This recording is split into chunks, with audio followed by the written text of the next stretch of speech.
Hello and welcome to today's episode of Two Pigs in a Pod, a podcast for the people of glazing by the people of glazing. I'm, of course, your host, George, and the guest on today's show is Sioned Yates. Welcome to Two Pigs in a Pod. Sioned, how are we? Hello, George. How are you? Yeah, really good, really busy, as I'm sure you are too, and we're going to come on to it. Yeah. But yeah, I'm glad to, Thank you for having me. really glad to have you on and chatting all things, about your career and yeah. So as we always do with our podcast, is get the guests to give an introduction to themselves and who are you and what do you do within our wonderful world of glazing? Well, I'm Sioned Yates and I am the owner of Access Marketing, my business, which is coming up to 2 years now, but I've been in the Nice. industry for many, many years, working with a Yeah. number of companies. But yeah, my business in Access Marketing.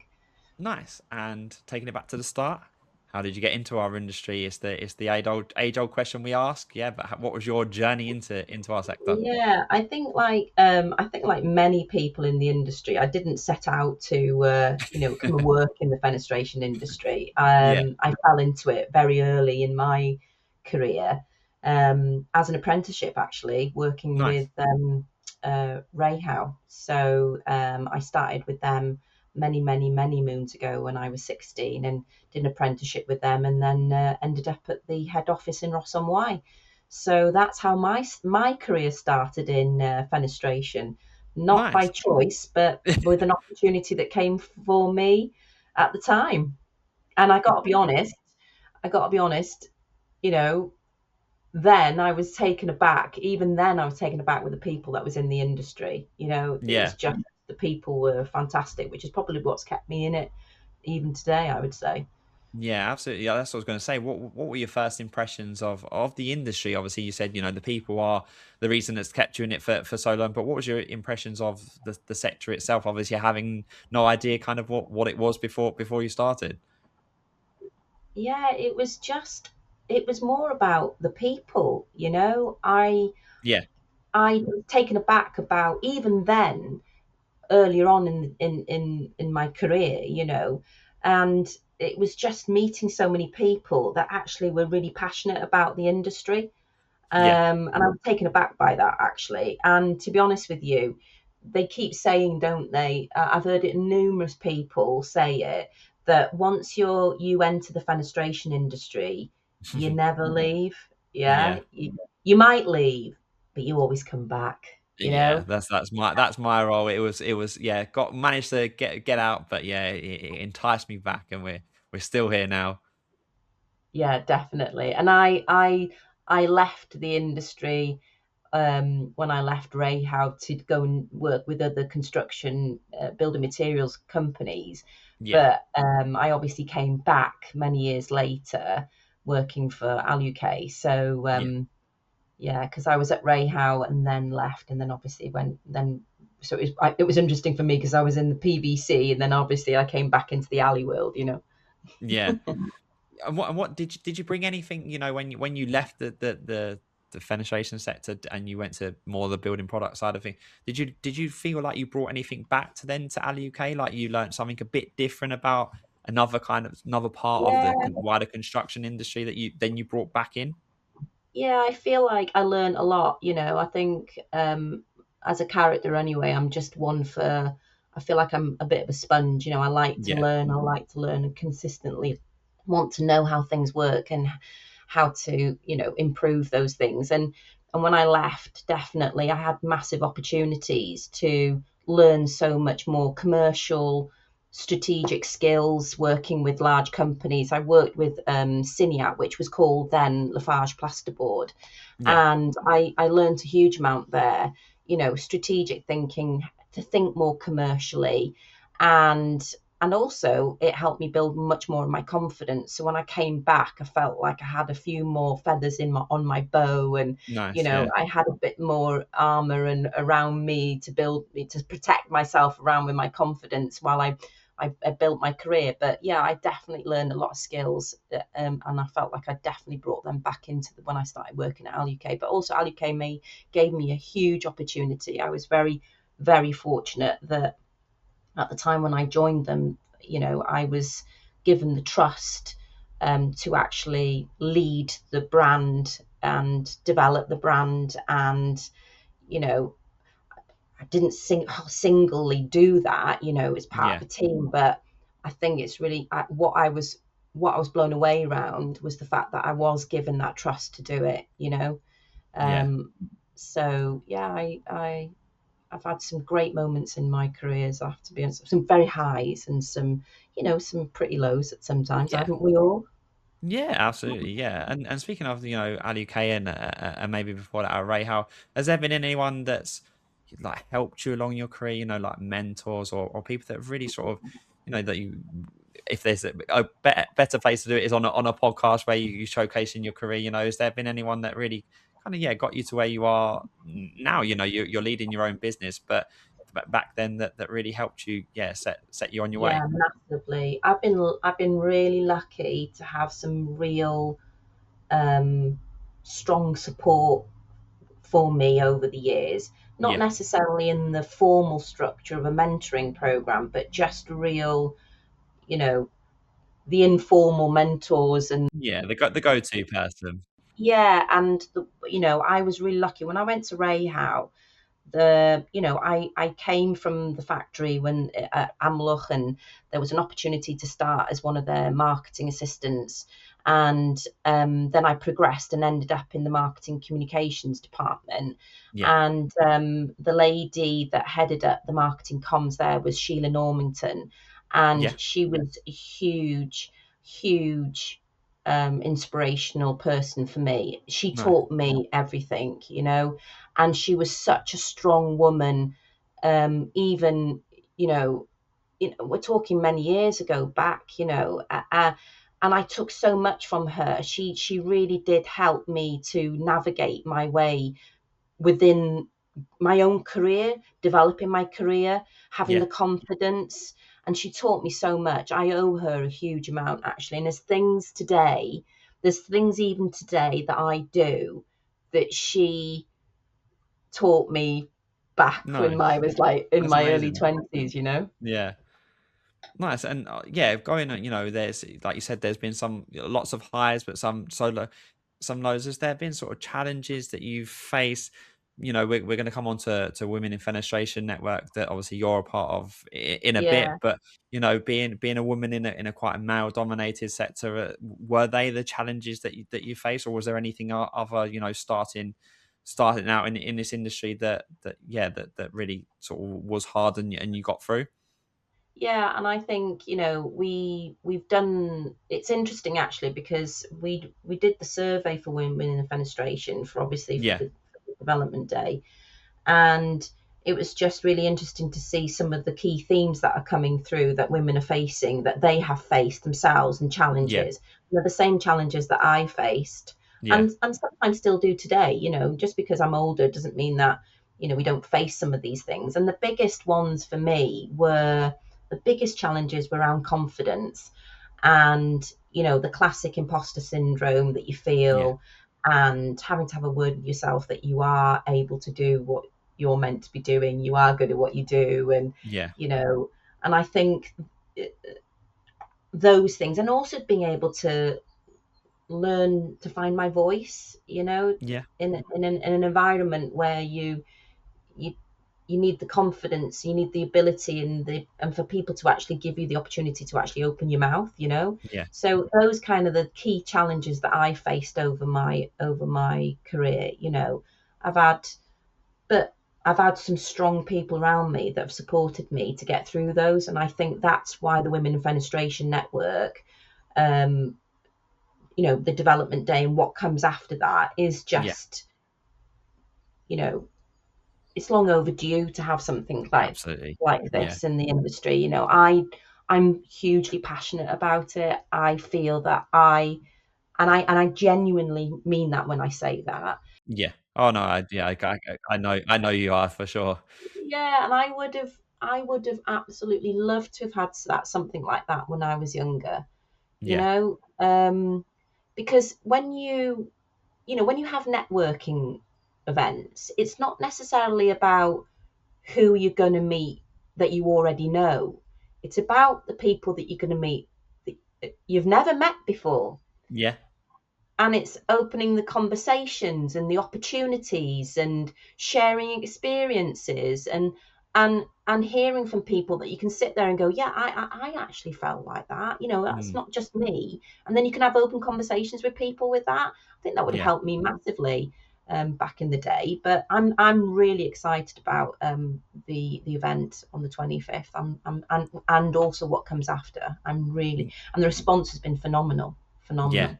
absolutely. Yes, like I said, we'll move on to that in a minute. But let's talk about you and launching your own business. You said about you must be doing something right to be able to go out on your own after obviously years in within companies within the sector. What made it the right time to go it alone? It's not an easy decision to make for anyone to Yeah, run your own business, whatever that looks like. So yeah, what was your sort of reasonings and timings for that?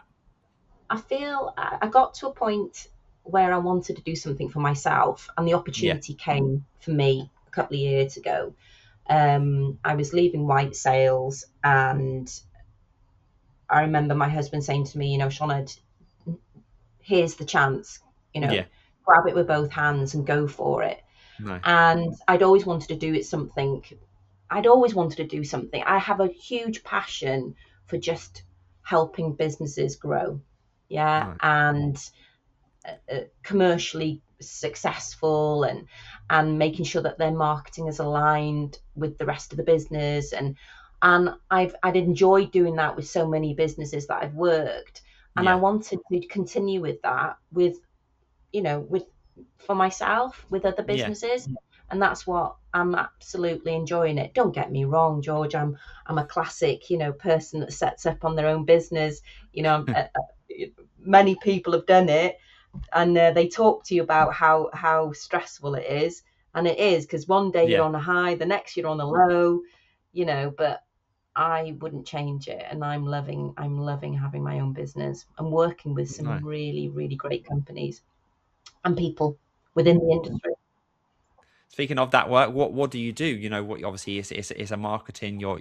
That's your role. But what does Access Marketing? What services do you provide? So yeah, give us a 1 minute sell of what you can, what you do, what your usual day to day is, and what you can bring to the people that might be listening, that might be looking for a new, marketing's changing all the time, and people Yeah, change with how they want their marketing to look. So yeah, what can you bring to the I think table? so. My Where I feel that my business is different is I'm a strategic marketeer, so Yeah, I feel like I sit nicely within businesses, because particularly within this industry, you've got really great entrepreneurial people that are running yeah, businesses. And they're running them very well, but they're not, they have to wear a number of different hats, yeah. and they're not necessarily experts at one thing or another. And Yeah, so where I fit in is I can come into their business and understand what it is that they're trying to achieve and make sure that their marketing is aligned to help them commercially grow, yeah, and what does that look like in terms of their products and services and their brand and things like that. So I tend to where I'm playing at the moment is a lot of people are actually asking me to help them just audit what they do today, and then for me to give them the recommendations. okay, So, and then that's working, because some of these businesses don't have marketing people within the business, but they yeah, do maybe have an agency that they're working with. And I do feel, I've said it before, that you know the marketing function of a business is a very hungry part of the business, and you've got to keep feeding it, and yeah, you've got to have someone that can manage and coordinate between, if you do have an agency, but the agency sometimes gets frustrated because obviously they can't get what they need out of the business to help them do yeah, what they need to do, but also give them direction in terms of what they need to do. And yeah, then the business gets frustrated because they feel like they spend all this money on marketing and they actually don't know what they're getting for it. So yeah. I kind of come in and help them do that. Sometimes I've said to some of my clients, I feel like sometimes I'm kind of your nanny McPhee, so I'll come in and I'm there when you need me, and I'm there, and I'm not there when you don't need me. Yeah, I'm in the background always working when you don't need me. hopefully not on the look side of it, but you never know. But anyway, maybe I just need to get myself a bit of a, the mold and stuff. But yeah, I'm enjoying it. Yeah, absolutely. And you're having obviously many conversations with many different people, both people that you're working with and possibly be working with. What do you feel is the recurring themes that come up in those conversations where maybe we're lacking as an industry as a whole? And obviously, I know you won't go into names of such a person said this, but what's the sort of the marketing things that keep coming up that probably they need help with the most, that you think that you can, Yeah. you bring? Well, it's funny as you say that, George, because I wrote an article that I put on my LinkedIn some time back, because I felt like, as an industry, we're doing a lot more marketing, Yeah, which is fantastic, but not necessarily more is necessarily what you need. You need to yeah, have a clear plan. That's what I was saying about the clarity around what it is that you're doing, because you've the marketing function, the marketing part of your business, the tactical part is the part when you worked out what it is that you're trying to achieve. What are your yeah, objectives? Where are you going as the business? What is the objectives and growth for the business? Where's it going to come from? Who are your customers? And then you build your tactical plan, but it's understanding what it is, your toolbox of your tactics are massive. And where mm, I find sometimes is that, you know, businesses feel that they need to do one specific thing or and a lot of it. But it's understanding, are you getting what you want from it? And yeah, that's where I come in to say, look, your toolbox is massive. Yeah. And it's also not necessarily saying that you have to spend more on your marketing. Some businesses spend quite a lot of marketing. Some businesses don't. yeah, But it's working out with them where they should be spending the money to get the yeah, best for the business and giving them that clarity around insight. So I think it's at where we are today, it's not necessarily you just have to keep doing an absolute truckload of more stuff. mm, Yeah. And it's being clever about what you're doing. yeah, Yeah. And setting yourself out, because the market's tough. We talked about that, didn't we? yeah, It's tough. absolutely. So it's if the pie is shrinking, I keep saying to my clients, if the pie is shrinking, then you need to, one, make sure that you're maintaining your piece of pie, but you Yeah, take someone else's. So yeah, particularly if in the home improvement market, if someone is wanting, if someone's coming to talk to you and getting a quote for some windows and doors, yeah, then you need to make sure that that order's coming to you and not to yeah. your competitor. Yeah. So Yeah, and like you said, that around the marketing side, that every pound a pound is worth more now, because it's when times are tough, you have to think about every pound. So yeah, you need to be making sure that the marketing is right, because you don't necessarily get that ROI straight away. But I think for me as a homeowner and things like that,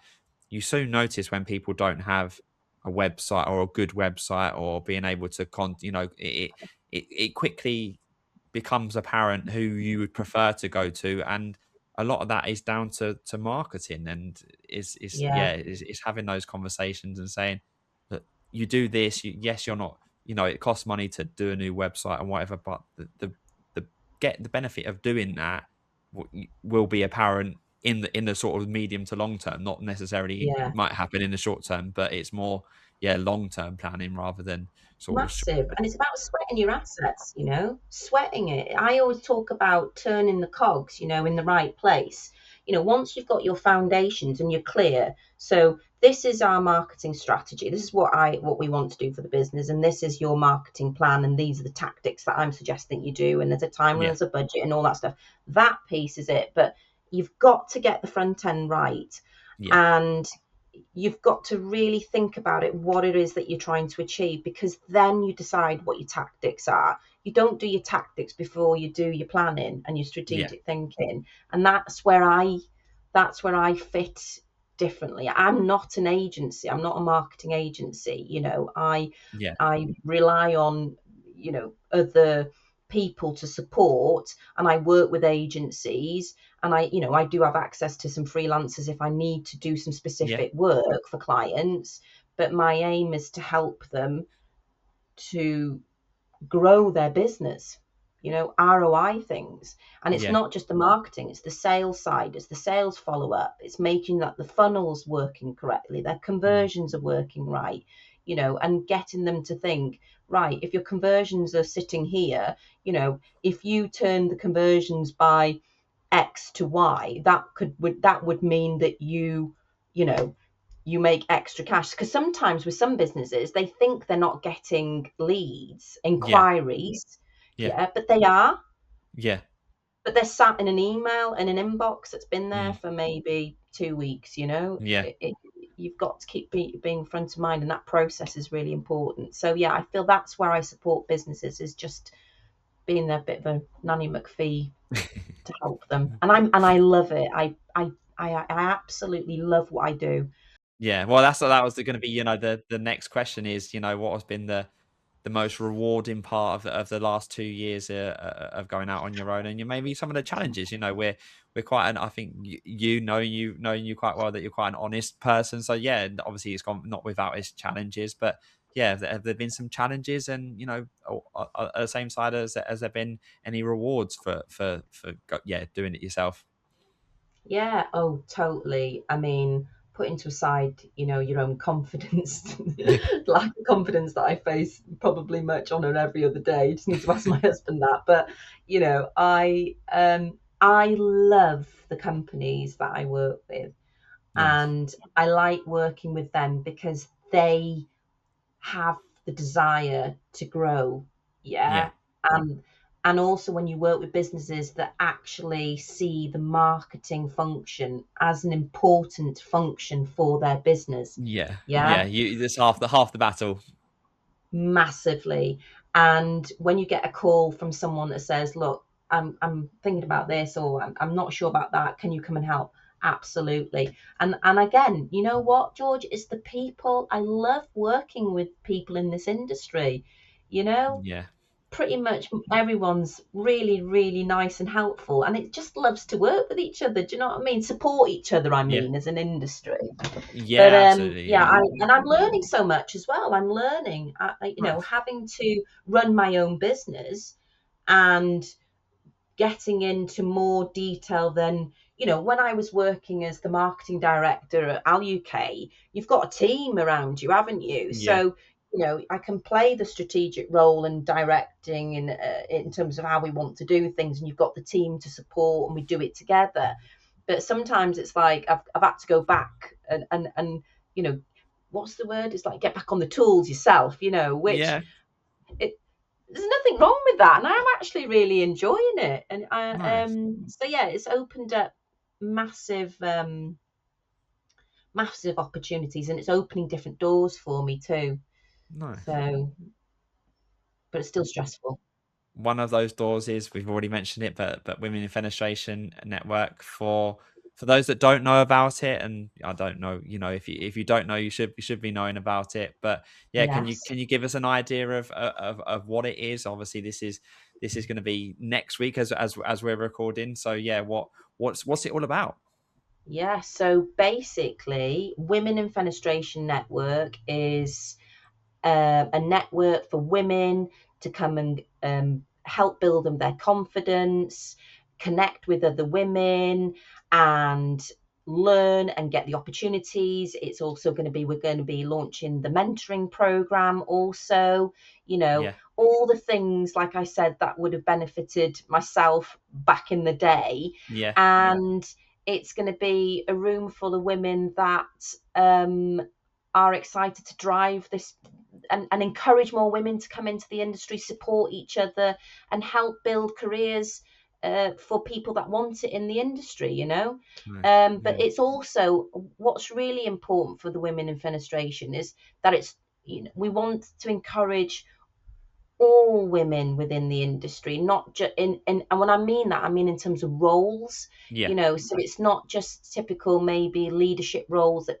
women are already in, or it could be sales and marketing, those classic roles that you Yeah. see many front-facing women within the industry. It's the other women in the industry in the roles, for instance, HR roles, finance roles, Yeah. people that are in technical roles, production. Even if you're a fabricating business and you've got a woman lead on the shop floor, those kind of people we want to encourage to come to the event as well.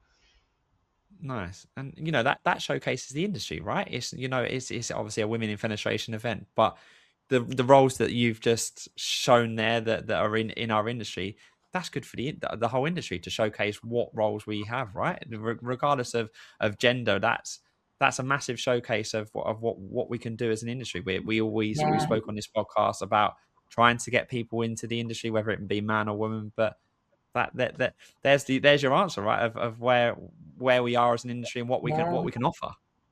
And it's interesting you say that, George, because in the survey, you know, half of the women that responded said that at some point they'd considered leaving the industry.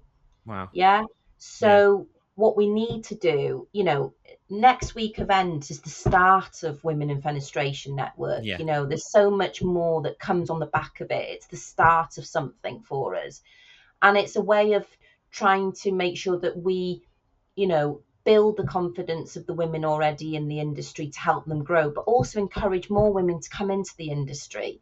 You Yeah. know, the roles that you can do, the people that you meet, the opportunities.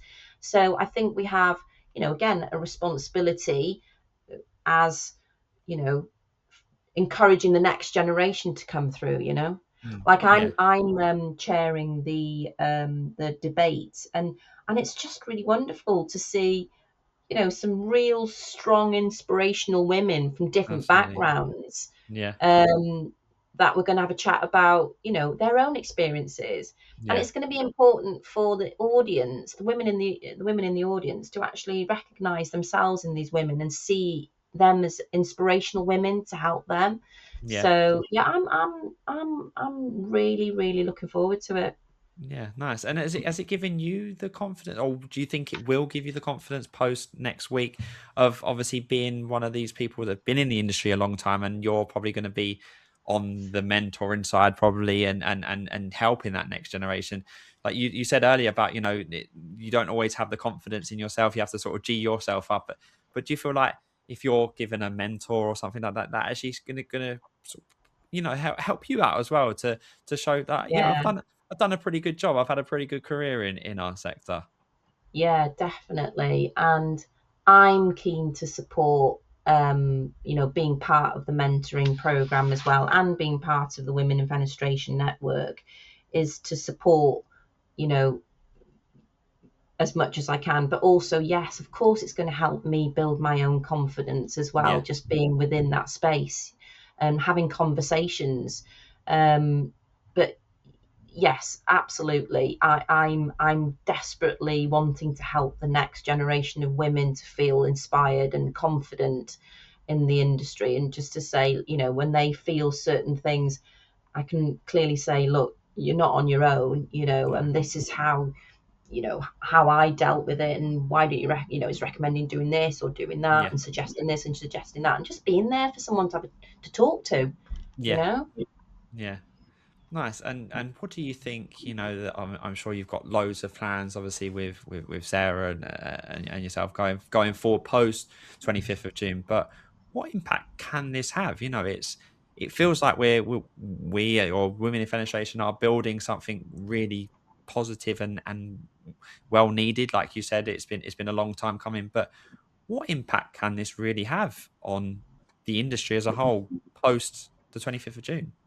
Oh, I think it has a massive impact. The success with Women in Fenestration isn't about how many women turn up on the event next week. It's Yeah, about what happens after. definitely. Yeah. And again, the survey was highlighting, clearly that the women in the industry, and we had a great response to it, I have to say, are wanting mentoring. They want to support with mentors or be a Yeah. mentee. They're looking Nice. for that. They're looking to network. They want to have a community Yeah. of like-minded women that they can talk to and share and build the confidence, all those things that they say that they've had challenges with, which is the Yeah. imposter syndrome, the confidence, all those things being heard. So for me, next week is the start of something that we build on to deliver what the women are asking for from our own industry. Nice. And then, like I said, encouraging many more women to come into the industry. Nice. And of course, when I said And about the mentoring program, we're not that's just not exclusive to women. You know what I mean? The yeah. mentoring program is open to anybody that wants to support Yeah. these women in the industry. I've, like I said, I mentioned Sheila. Yes, she was a woman, but I've had some very strong male supporters throughout my careers too. Yeah. And I think I'd like to encourage those men to step forward and also help Yeah. shape the future for the women in this industry. Nice. And speaking of the future, going back to speaking about you to wrap up the main part of the podcast, what's next for you apart from Women in Fenestration Network? What's next for you and Access Marketing? What do you see?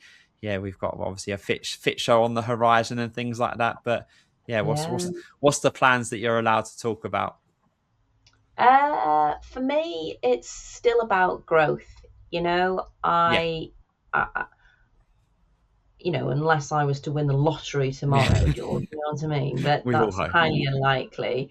But I do love what I do, and I want to continue to grow my business to a point, grow it, but still it's me that's working with the businesses, and, Nice. and and obviously there's only so many hours in a day that you can have, but I do Yeah. want to grow.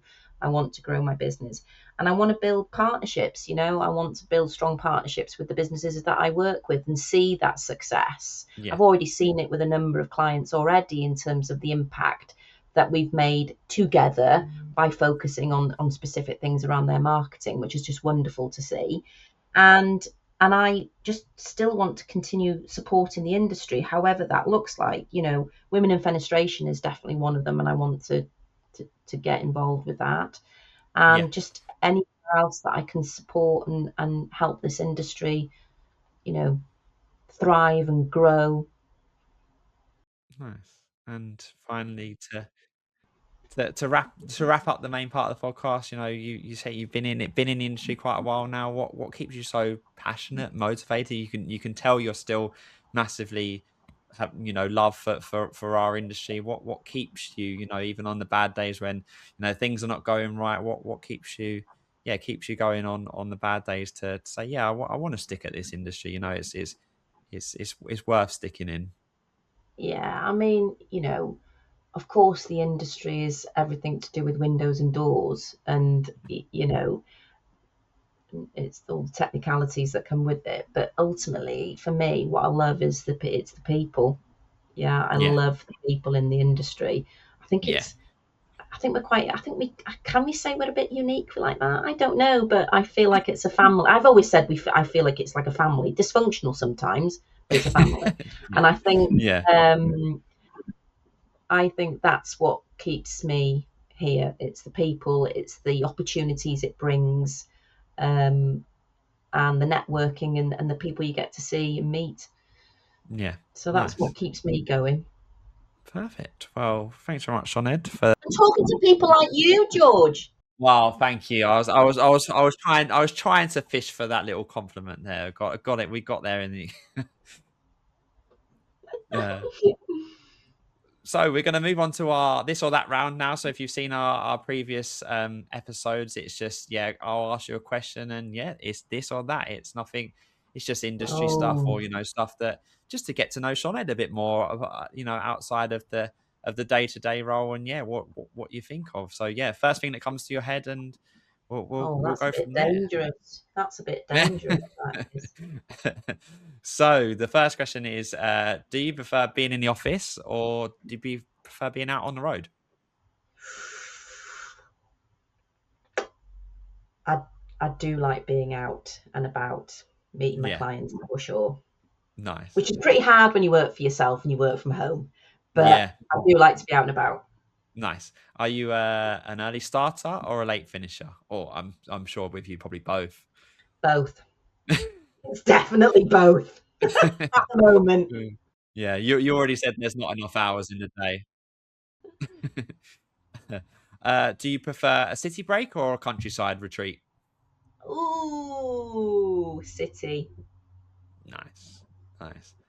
Do you prefer a bit of routine in your life or a bit of variety? Um, I am a bit of a stickler when it comes to routine, but occasionally throw in a bit of chaos.